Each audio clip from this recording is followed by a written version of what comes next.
Oh boy, what can I say about Wildstar? Well, I guess I could start out by saying Wildstar is a hit new MMORPG released by Carbine Studios this past month, and my god, is it good. Now, I've been keeping up with Wildstar for the better part of a year, looking to see how it developed, seeing the new races, the new ideas they wanted to do with it, and I scoffed at it in most cases.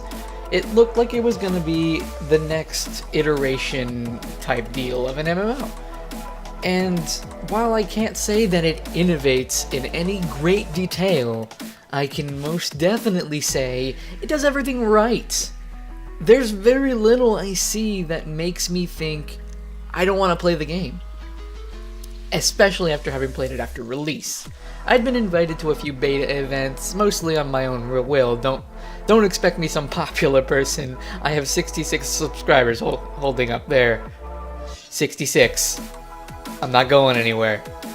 But I did manage to get my way into some beta events, and I gotta say, whenever I entered the beta, I wasn't too impressed. The frame rates were pretty bad, and I know my computer can handle it.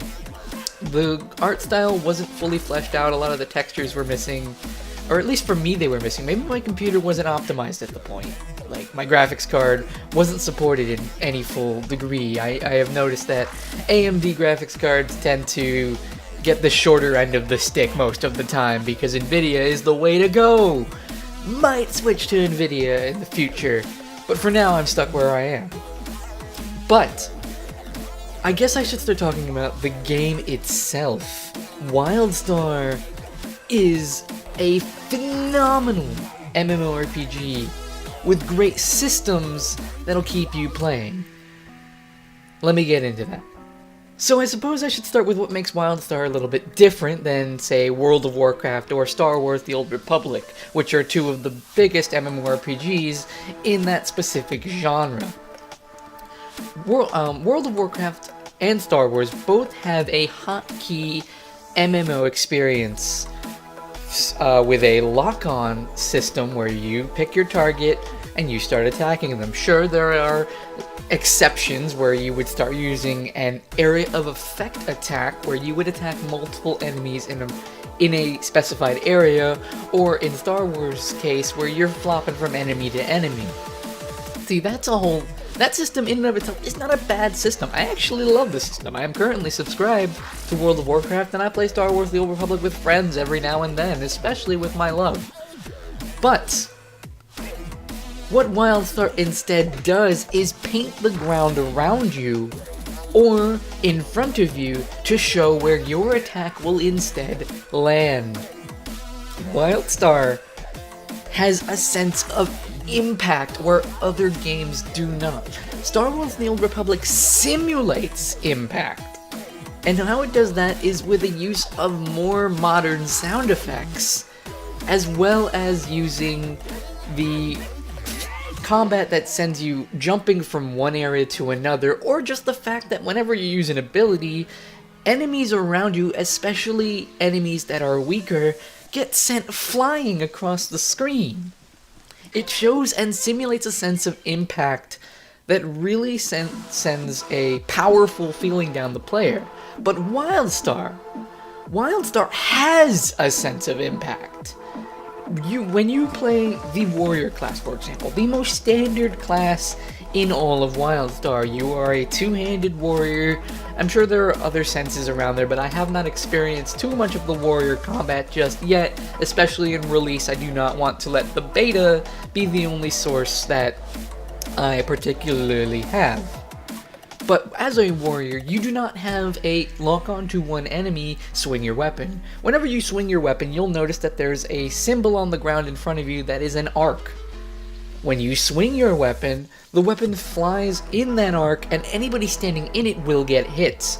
You can see the enemy reacting to it too, because the sword collides against them. Now, it's not always top-notch, because sometimes enemies don't react, or in fact, your weapon won't hit them. That's the limitation of it being an MMORPG rather than a cinematic game such as Dragon Age or The Witcher.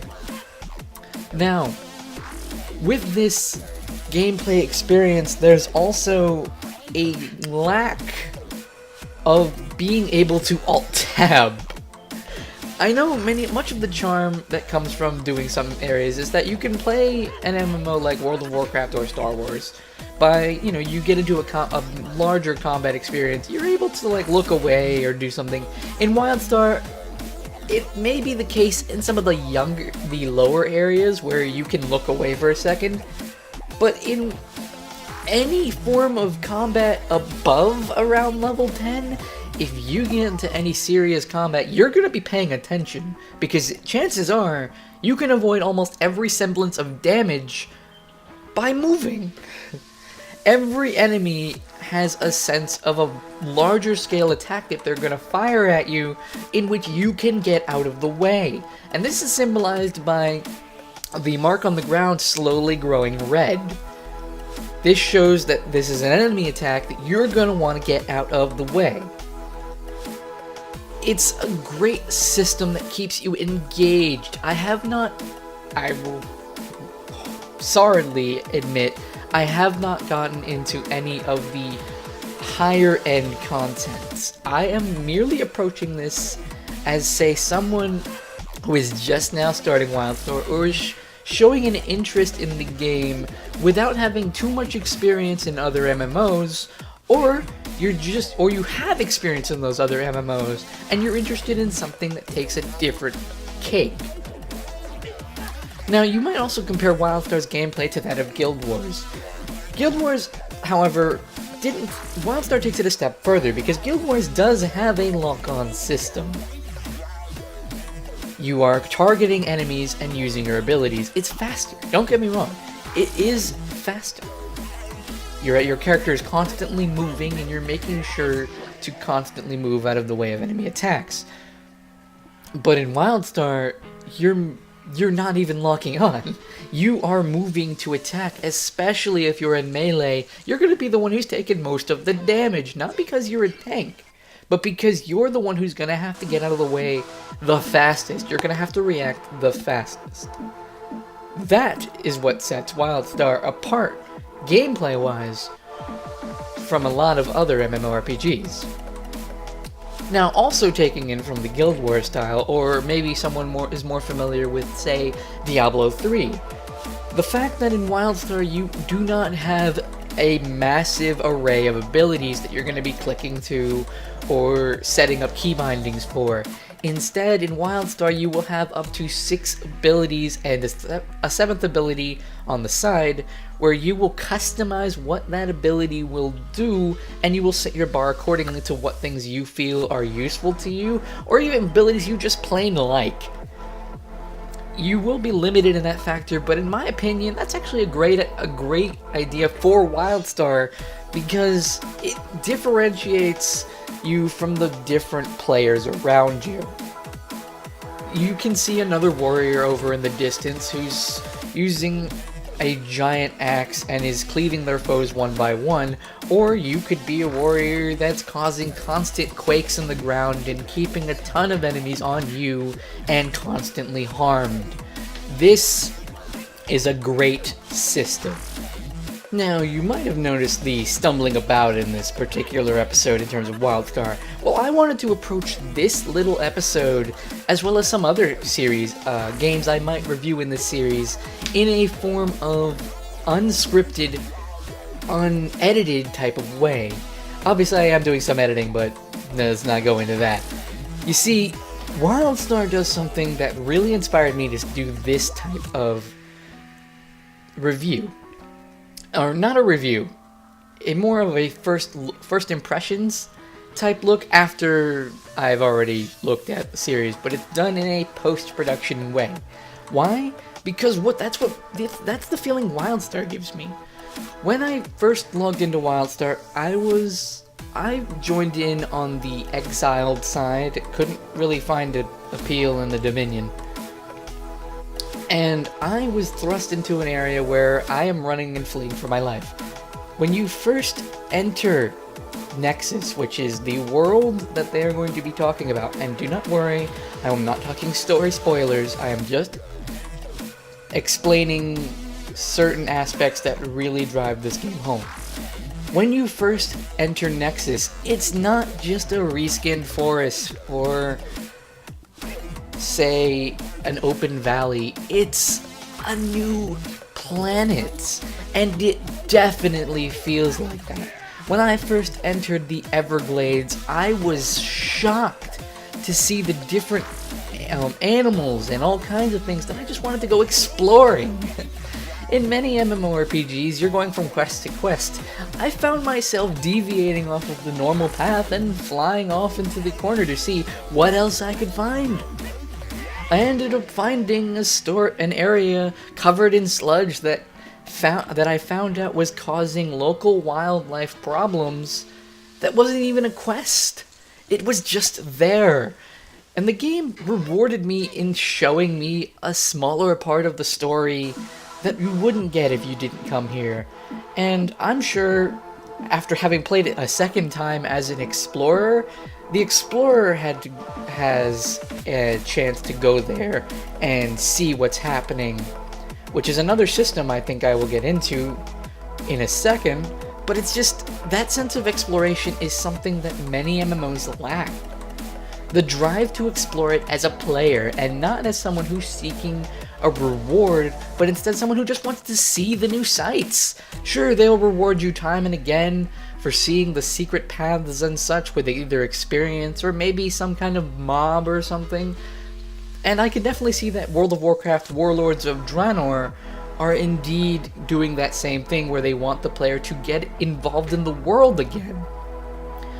That is something that is really cool and really drives me home as a player, because I am a huge fan of getting lost in massive worlds, or even, not even massive, just worlds that are interesting, that I can just spend hours looking for the right way, taking the wrong paths.